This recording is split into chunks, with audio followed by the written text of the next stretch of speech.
Hello everyone, welcome back to my channel. This is your that female aspirant. तो अभी आपको जैसे पता है कि महिला सुपरवाइज़र का रिज़ल्ट नेक्स्ट 3 to 4 डेज़ या फिर आप मैक्सिमम मान के चलिए 20 तारीख तक आने वाला है। तो एक जो टॉपिक सबसे ज़्यादा चर्चा में चल रहा है वो है कि आपको डॉक्यूमेंट वेरिफिकेशन के लिए कौन कौन से डॉक्यूमेंट्स रेडी करके रखने हैं।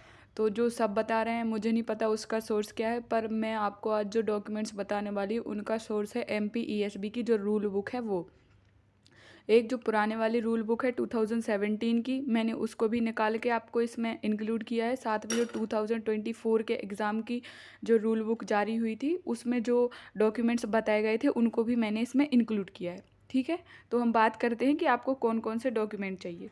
तो सबसे पहले इसमें जो पॉइंट नंबर 1.10 लिखा है आपकी रूल बुक 2017 की रूल बुक थी उसमें लिखा हुआ है कि लिखित परीक्षा उपरांत मंडल द्वारा जारी प्रावीण्य प्रतीक्षा सूची के आधार पर संबंधित विभाग द्वारा चयन नियुक्ति आदेश जारी किए जाने के पूर्व समस्त मूल दस्तावेजों और प्रमाण पत्रों आदि का सत्यापन परीक्षण संबंधी विभाग करेगा। मतलब जो महिला एवं बाल विकास है उसके द्वारा आपके जो डॉक्यूमेंट्स हैं उनका सत्यापन किया जाएगा। इसमें ये भी लिखा हुआ है कि जो भी दस्तावेज जो मध्य प्रदेश सामान्य प्रशासन विभाग की गाइडलाइंस हैं उसके द्वारा जारी किए गए हैं वो अभ्यर्थियों के पास होने चाहिए, विभाग के पास प्रोड्यूस करने के लिए। ठीक है, आगे बात करें तो इसमें आगे आपको जो मैं इसी का नेक्स्ट पेज है जहाँ पे इसमें जो सर्टिफिकेट्स कौन कौन से चाहिए वो लिखे हुए हैं, तो मैं उनके बारे में आपको बता रही हूँ।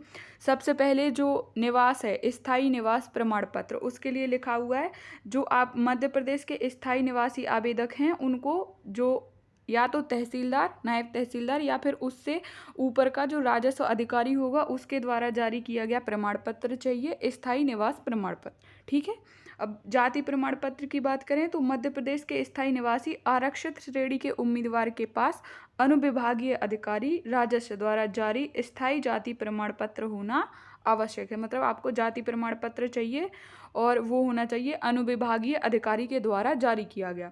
उसके बाद यदि आपने दिव्यांग कोटे से अप्लाई किया है तो फिर आपको जो दिव्यांगता का सर्टिफिकेट है वो भी चाहिए और वो होना चाहिए किसी सक्षम अधिकारी द्वारा बना हुआ। ठीक है, और लास्ट में लिखा हुआ है कि अगर आपने आंगनवाड़ी कार्यकर्ता के उसमें भरा है तो आपको 5 वर्ष का कार्य अनुभव प्रमाण पत्र आपके पास होना चाहिए।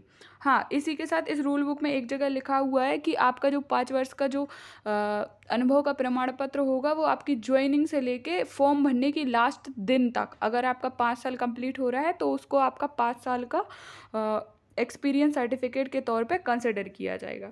ठीक है, ये मैं आपको भी ऊपर पहले बता चुकी हूँ।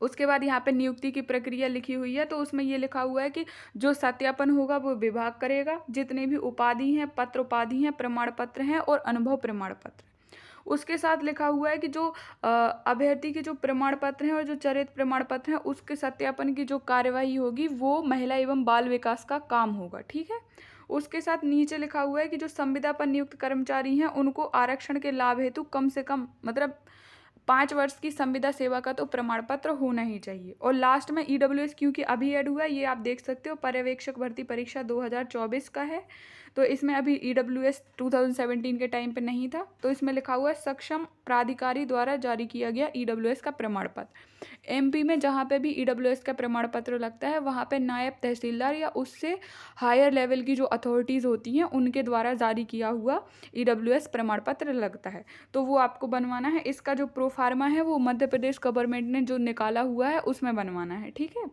तो ये हो गए हमारे डॉक्यूमेंट्स। जो चरित्र प्रमाण पत्र है उसके बनवाने के लिए उसमें लिखा हुआ है कि या तो वो किसी गजेटेड ऑफिसर का होना चाहिए या फिर पुलिस वेरिफिकेशन जैसा जो पुलिस थाने से बनता है वो वाला कैरेक्टर सर्टिफिकेट होना चाहिए। तो ये सारे जो डॉक्यूमेंट्स हैं ये आपको रेडी करके रखने हैं।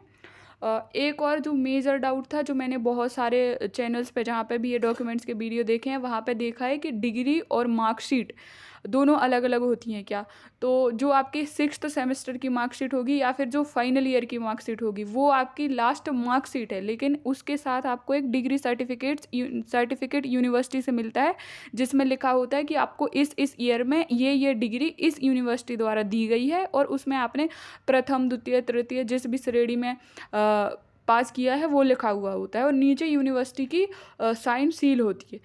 उसके लिए आपको क्या करना पड़ेगा, आप MP ऑनलाइन की वेबसाइट पे जाइए, वहाँ पे डिग्री के लिए एप्लीकेशन वहाँ से आप अप्लाई कर सकते हैं। तो अप्लाई फॉर डिग्री पे क्लिक करिए, वहाँ से और जिस यूनिवर्सिटी से आपने मतलब जिस कॉलेज से आपने अपना ग्रेजुएशन किया है, पोस्ट ग्रेजुएशन किया है, उसकी जो भी यूनिवर्सिटी लगती है उसकी वेबसाइट पे जाके आप अप्लाई कर सकते हैं। उसके लिए एक मिनिमल अमाउंट की फ़ीस होती है, वो सबमिट कर दीजिए, वो फॉर्म ले लीजिए।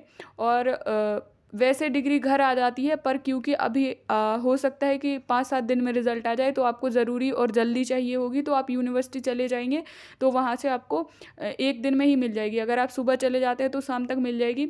जैसे मेरी डिग्री मैंने जीवाजी से ली है, तो सुबह हमने फॉर्म अप्लाई किया था और हमें शाम तक डिग्री मिल गई थी, मतलब उसी दिन डिग्री मिल जाती है। सेम माइग्रेशन के साथ भी होता है। तो आप अपनी डिग्री तो बनवा के रखिए, क्योंकि डिग्री को पोस्ट से आने में टाइम लगता है, वो 15 से 20 दिन भी लग सकते हैं और इससे ज़्यादा भी हो सकता है। इसलिए आप डिग्री यूनिवर्सिटी जाके कलेक्ट करें, वो ज़्यादा एक बेटर ऑप्शन होगा। और दूसरा, इनकम सर्टिफिकेट के बारे में सब पूछ रहे थे कि जो इनकम सर्टिफिकेट है वो कितना पुराना होना चाहिए। तो हमारे MP में जो ऑनलाइन आय सर्टिफिकेट बनने लगे हैं, इनकम सर्टिफिकेट, उनके साथ क्या होता है, वो 3 साल के लिए वैलिड होता है। तो अगर जब रिज़ल्ट आएगा उसके साथ जो डॉक्यूमेंट्स की लिस्ट आएगी, अगर उसमें लिखा हुआ होगा स्पेसिफिकली कि नहीं हमें 3 महीने पुराना चाहिए, तो आप दोबारा से बनवा लें। आय बनने में 1 या 2 दिन ही लगते हैं, उसमें ज़्यादा टाइम नहीं लगता। तो उस एक डॉक्यूमेंट को आप छोड़ के चल सकते हैं, अगर आपके पास 3 साल के मतलब 3 साल से अंदर का एक आय सर्टिफिकेट बना हुआ रखा है। दूसरी बात, EWS से रिलेटेड बहुत सारे डाउट हैं कि EWS किस ईयर का होना चाहिए। तो उसमें लिखा हुआ है कि EWS आपको उस साल का चाहिए जिस साल आपने फॉर्म फिल किया है। यानी हमने 2024-25 में फॉर्म फिल किया है, तो हमें 2024-25 का EWS सर्टिफिकेट चाहिए, क्योंकि अभी नया फाइनेंशियल ईयर शुरू हो गया है, तो आप नया वाला भी बनवा सकते हैं, और एक पिछले वाला भी आपके पास होना चाहिए। तो मतलब वो अपनी सिक्योरिटी के लिए बहुत अच्छा हो जाएगा। उसके बाद EWS का एक और है कि कोई बोल रहा है कि वो जनवरी में एक्सपायर होता है, कोई बोल रहा है वो दिसंबर में एक्सपायर होता है। तो उसके साथ ऐसा नहीं है, वो एक फाइनेंशियल ईयर के लिए चलता है। मतलब अगर आपने उसको 25 मार्च को बनवाया तब भी वो 30 मार्च को एक्सपायर हो जाएगा, और अगर आपने 1 अप्रैल को बनवाया तब भी वो नेक्स्ट ईयर 30 मार्च तक चलेगा। तो आप उसको एक पूरा फाइनेंशियल ईयर लेके चलिए। उम्मीद है कि आपको डॉक्यूमेंट से रिलेटेड थोड़ी बहुत हेल्प हुई होगी। अगर आपका डॉक्यूमेंट से रिलेटेड और कोई क्वेश्चन है तो प्लीज़ आप कमेंट कर दीजिए। इसके अलावा कट ऑफ से रिलेटेड कुछ भी प्रिडिक्शन करना पॉसिबल नहीं है, क्योंकि सुन रहे हैं कि पोस्ट बढ़ रही हैं। तो अगर पोस्ट बढ़ेंगी तो आप मान के चलिए कि कट ऑफ 5 से 10 नंबर और नीचे आ जाना चाहिए। या 165 के आसपास, 160 के आसपास अगर आपके मार्क्स है तो आपको डॉक्यूमेंट्स रेडी करके रखने चाहिए, अगर आप जनरल कैटेगरी से। उसके अलावा फिर बाकी सभी कैटेगरी वाइज 2, 4, 5 नंबर का डिफरेंस लेके आप अपने डॉक्यूमेंट्स रेडी करके रखिए। मैंने ये जो डॉक्यूमेंट्स बताए हैं वो मैं इस बेसिस पे बता रही हूँ। मैं इससे पहले एक एग्ज़ाम दे के आई हूँ, वहाँ पे मेरा DB हुआ था, और मेरा DB मतलब सक्सेसफुली क्लियर हुआ था। तो मुझे पता है कि ये डॉक्यूमेंट इस डेट के इस तरीके से लगते हैं, खास करके EWS का। तो उम्मीद है आप सबको ये जानकारी थोड़ी बहुत हेल्पफुल लगी होगी। हेल्पफुल लगी है तो प्लीज़ शेयर करें, सब्सक्राइब करें। Thank you very much.